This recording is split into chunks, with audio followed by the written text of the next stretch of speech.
Agora, como a doutrina secreta estava falando da jornada da alma, em direção à matéria, para aprender a se desvencilhar da matéria e fazer mais uma jornada, eu vou convidar a gente para fazer mais uma jornada através da voz do silêncio, que é justamente um mapa para esse caminho.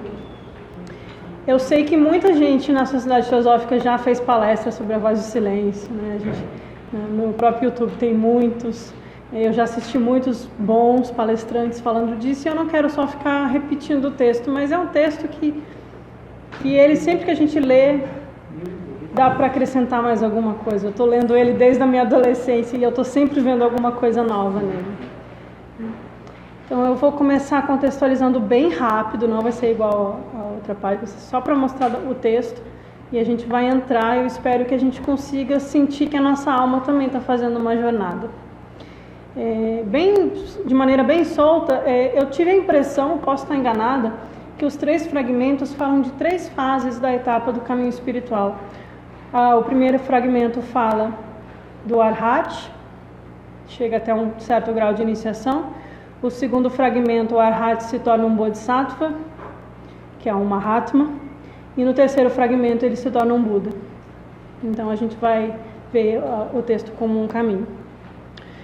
Aqui é uma passagem desse livrinho do Hodgson, Senda para a Perfeição, que eu sempre indico também para esses assuntos, junto com a Voz do Silêncio, que fala um pouco sobre essa jornada. Surge um impulso em direção à plenitude, aquele fogo do nosso coração, na meditação de abertura. O neófito passa a estudar, desenvolver-se, ingressar na vida oculta. Ele se volta para dentro de si e busca a vontade do seu eu deixei a tradução, mas é do seu átomo mais profundo, que representa o átomo universal, nele centrado na forma de uma centelha flamejante. Em alguns textos é dito que é como um levedo que vai fermentando no nosso coração até que uma hora a vida mundana não nos agrada mais e a gente passa a buscar o espiritual. Ele é um componente da chama universal. Essa é a grande busca. O poder do uno do universo torna-se cada vez mais o seu instrumento. O macrocosmo passa a ser agora o campo de ação. Aí a doutrina secreta. A luz universal brilha no interior da alma desperta receptiva. Por fim, ocorre a grande fusão, onde o microcosmo temporariamente desaparece para mais uma vez tornar-se um macrocosmo. Não há mais dualidade, os dois são um. Tal é a essência da vida oculta. E aí no ocultismo prático, a Blavatsky diz, Atma Vidya, que a gente viu tanto na palestra do Bruno quanto na do Alberto, esse termo, é o tipo de ocultismo que qualquer teósofo que admirasse luz no caminho e fosse sábio e altruísta, deveria esforçar-se por alcançar. Se você é teósofo e não está se esforçando em direção a isso, talvez seja a hora de repensar. Então, fala bem rapidinho a origem do livro, né, que veio dos Preceitos de Ouro, que é a mesma fonte dos livros de Kyuté, que também é onde está as estantes de Dzian. Não vou retomar tudo. Coloquei algumas fotos, porque eu gosto muito de imagens que parece que conectam a gente com a história daquela.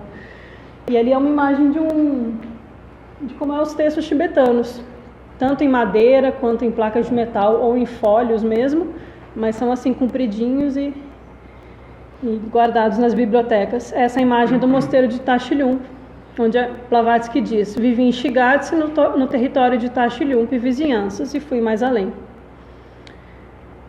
Aí é onde fica o mosteiro. Vocês podem ver que era por aqui que eles entravam, entre o Butão e o Nepal tem uma entrada.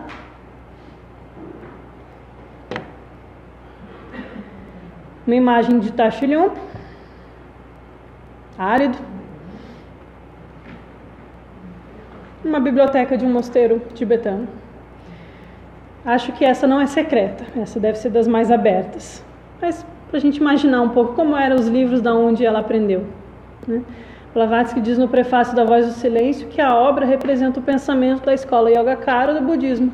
E a Sangha foi um de seus grandes exponentes. Então, se a gente quiser saber um pouco mais de textos próximos da Voz do Silêncio, a gente pode estudar os textos da escola Yogacara. Nos Collected Writings, a Blavatsky repete essa informação. Ela cita o Asanga, o fundador da escola Yogacara, e que, segundo se diz, o próprio Buda Maitreya, o Buda da sexta raça, foi um instrutor desse sábio, iniciado em Tushita, e que Maitreya deu a Asanga os 5 livros dos tratados, né, de Maitreya. Só para retomar a parte do budismo. E aí eu vou entrar em 2 relatos apenas. São 2 relatos em primeira mão de quem pegou a Voz do Silêncio original e viu pela primeira vez antes do público, né? O primeiro, esse é o George Mead, secretário da Blavatsky, não só secretário no sentido de ajudar, mas ele cuidava das correspondências pessoais dela, escrevia materiais que ela encaminhava para ele, e era membro da seção esotérica, chefe da seção esotérica, né, e membro do grupo interno. E ele conta como ele conheceu a Voz do Silêncio. Assim que cheguei à sua casa, ela me passou um punhado de todos os seus papéis e pus-me a trabalhar numa pilha de correspondência. Um dia, pouco depois de minha chegada, HPB entrou em minha sala com um manuscrito e me estendeu, dizendo: "Leia isso, velho." Ele tinha 24 anos na foto. Mas ela chamava ele de old. "Leia isso, velho, e diga o que você pensa a respeito." Era um manuscrito da 3ª parte da Voz do Silêncio. Enquanto eu lia, ela batia os pés no assoalho, esperando ansiosamente. Eu fui lendo e esquecendo de sua presença ali, absorto na beleza e sublimidade do tema. Até que ela quebrou meu silêncio. "Está bom?" Eu lhe disse que era a maior joia em toda a literatura teosófica e tentei, contra meus hábitos, ele era inglês bem sério assim, traduzir em palavras o entusiasmo que eu sentia. Mas mesmo então HPB não estava satisfeita e expressou apreensão de que houvesse falhado em fazer justiça ao original de sua tradução. Essa era uma característica dela. Nunca estava confiante em seus trabalhos literários e ouvia toda crítica, mesmo de pessoas que deviam manter-se silenciosas. Então a gente tem essa imagem de que ela era durona, brava, mas na verdade ela era uma pessoa extremamente gentil e aberta a ouvir o que todos tinham a dizer também. Ele estourava, mas depois amaciava. Vai dar para imaginar a cena, né? E aqui é o outro relato. Essa aqui é a Alice Clitter, que foi um dos 12 do grupo interno.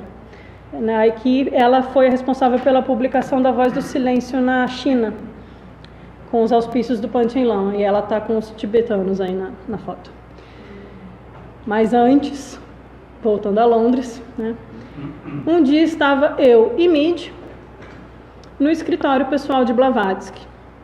A Voz do Silêncio, um dos mais maravilhosos ensinamentos místicos desse e de qualquer tempo, tinha acabado de ser publicada, e HPB estava olhando para uma das primeiras cópias impressas. Ela então estendeu uma cópia para cada um de nós, olhar, e perguntou o que achávamos, se tínhamos gostado ou não. Ela estava muito séria. Eu abri o livro e li 2 versos. Lágrimas começaram a escorrer pelos meus olhos. Tal era a beleza das palavras. Eu olhei para HPB e pensei ter visto ela emocionada também, com os olhos marejados. Mas ela rapidamente mudou de assunto e começou a reclamar de alguma coisa ou outra comigo. Hoje eu percebo que não devia conectar um ensinamento tão solene e profundo com emocionalismo. Mais exemplos do interior do mosteiro de Teshurun, que hoje também é só turístico, né? Os mestres não estão lá. A China invadiu. E mais exemplos de como são os textos dos originais. Essa é a foto que está na edição da Voz do Silêncio, publicada em Pequim, em 1927, por aquela teosofista. Em 1927, publicada em Pequim, edição da Voz do Silêncio, por um dos membros do grupo interno, sobre os auspícios da Sociedade Chinesa de Pesquisas Budistas. A edição continha um retrato do falecido sexto Panchen Lama e alguns versos escritos por ele, elogiando a obra. A única exposição autêntica em inglês da doutrina do coração do budismo Mahayana. Eu acho essa passagem muito interessante porque o budismo foi para o Ocidente através das invasões dos britânicos na Índia, né? Houve o próprio livro do Walcott, que foi uma tentativa ali de trazer o budismo. E alguns falam que a Blavatsky nunca esteve no Tibete, imagina. Ela trouxe pela primeira vez, antes da invasão chinesa ao Tibete, antes dos tibetanos começarem a abrir o seu material para o Ocidente, ela foi a primeira a trazer o budismo Mahayana para o Ocidente e deu para os teosofistas de presente, né? Para os 12, para os poucos, para os eleitos do grupo. E a carta que abre o livro Cartas dos Mestres de Sabedoria, a carta do Mahashohan. O coronel Walcott trabalha para reviver o budismo, pode ser visto como alguém que se esforça na verdadeira senda da teosofia. De novo, esse tema da verdadeira senda. Muito mais do que qualquer outra pessoa que escolha como meta a gratificação de suas próprias e ardentes aspirações ao conhecimento oculto. Despojado de suas superstições, o budismo é a verdade eterna, e aquele que se esforça por encontrar essa última está buscando teosofia, sabedoria divina, que é um sinônimo da verdade. Claro que despojado de superstições, o cristianismo e outros também são teosofia, né? Mas acho que a carta do Mahashohan tem um peso, né, pra gente. Aí tem uma foto, a foto preto e branca é de 1900, um russo que conseguiu entrar no Tibete. É o mesmo mosteiro de Tashilhunpo e a mesma cidade. Antigamente era uma vila e agora cresceu em volta, né, e juntou duas cidades uma na outra. Bom, vamos ao texto. Eu abri com uma passagem de uma carta de um mestre novamente. Eu vou colocar, ao longo da voz do silêncio, eu vou usar algumas referências de fora também. E aqui é uma provocação para vocês. Vocês pensam que a verdade lhes foi mostrada apenas para o seu próprio benefício? Que quebramos o silêncio de séculos para proveito de apenas um punhado de sonhadores? As linhas convergentes de seus karmas conduziram a cada um e todos para esta sociedade como para um foco comum, de modo que cada um pudesse auxiliar e produzir os resultados interrompidos na encarnação anterior. Nenhum de vocês pode ser tão cego a ponto de supor que este é o seu primeiro contato com a teosofia. Aqueles para que ele estava escrevendo. Mas eu vou provocar aqui. Vocês perderam um feriado, se deslocaram de avião, de ônibus, gastaram dinheiro, vieram até aqui para ficar ouvindo a gente, né? E conversando, né? Então, será que é a primeira vez que vocês estão tendo contato com a teosofia? Será que não tem um chamado interno, ardente aí no coração, na alma de vocês, buscando algo mais também? Devem compreender que isso seria o mesmo que dizer que os efeitos são gerados sem causas, né? Não é óbvio que não é a primeira vez. Que agora depende de cada um de vocês se daqui para frente deverão lutar sós em busca da sabedoria, através desta ou da próxima encarnação, ou em companhia de seus atuais associados e grandemente auxiliados pela simpatia e aspirações mútuas, porque num grupo a nossa energia soma e cresce. Ou afunda.